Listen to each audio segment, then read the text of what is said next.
Et bonjour les petits chouchous. Effectivement, c'est un peu tôt ce matin, mais bon, je viens d'avoir une réponse. Nous sommes nombreux à se poser la question si nous devons faire ou non cette méditation mondiale qui est reliée à cette ascension planétaire et cet alignement planétaire également. Donc moi-même, hein, j'étais en questionnement, est-ce que je le fais pas? Et puis de bon matin, bah écoutez, j'ai posé la question et voilà la réponse qui m'a été donnée par mon guide. Alors,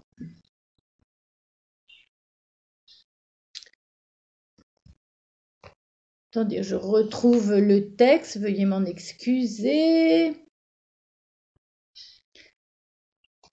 Alors, quant à la méditation mondiale, le sentiment d'aider la Terre à son ascension était correct. Pourquoi pas?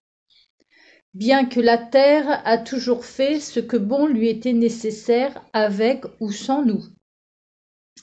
Que la problématique était surtout l'émotion dissimulée derrière cette méditation, qui est tout simplement une émotion soit d'orgueil, je suis suffisamment important pour faire et aider la terre, ou bien une émotion de peur de manquer le train de l'ascension, donc je me précipite vite et je me mets dans ce groupe, ou bien la peur de ne pas être prête pour l'ascension, donc vite, vite, faut pas rater l'occasion, j'y vais.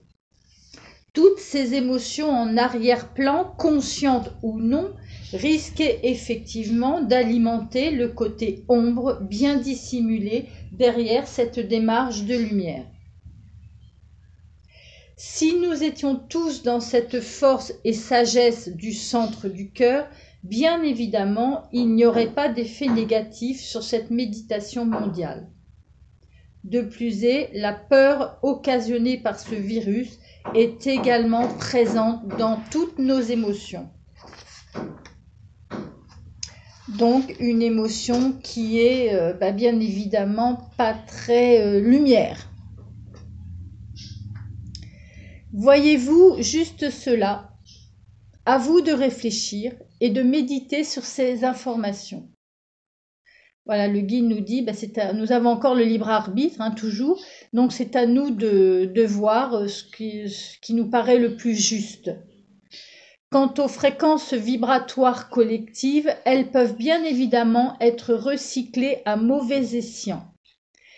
Et c'est un fait qu'un collectif mondial a une forme pensée qui pourrait effectivement essayer de contrecarrer l'évolution de notre Terre dans cet alignement planétaire. Je dis bien contrecarrer, dans le sens où la Terre devra impérativement suivre son évolution et son ascension.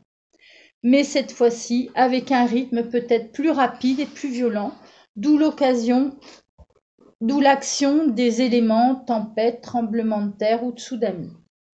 Voyez-vous, ce qu'il vous est demandé, chère âme, à ce jour, c'est d'être, tout simplement, d'accueillir ces nouvelles fréquences vibratoires, de rester en votre centre le mieux possible, de vous libérer de vos chaînes d'enfermement par la prise de conscience de toutes vos émotions refoulées et de les laisser passer, de les reconnaître sans les retenir.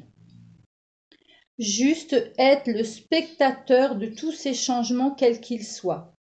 Gardez votre joie et restez tranquille. Nous vous accompagnons, vous n'êtes pas seul, nous œuvrons simultanément afin que tout soit dans le meilleur équilibre possible et dans la fréquence essentielle à votre survie, l'amour. Voilà mes chéris, bon après le reste des messages me sont personnels, donc là je vais me les garder. Voilà, mais je crois avoir dit l'essentiel de ce que j'avais entendu. Donc avec tout cela, moi personnellement, je vais rester centrée et je vais essayer de faire un bon gros dodo et pas me lever à 4 heures du matin. Voilà, eh bien écoutez, je vous laisse réfléchir, méditer et faire en votre âme et conscience. Je vous fais des gros bisous, bisous, bisous.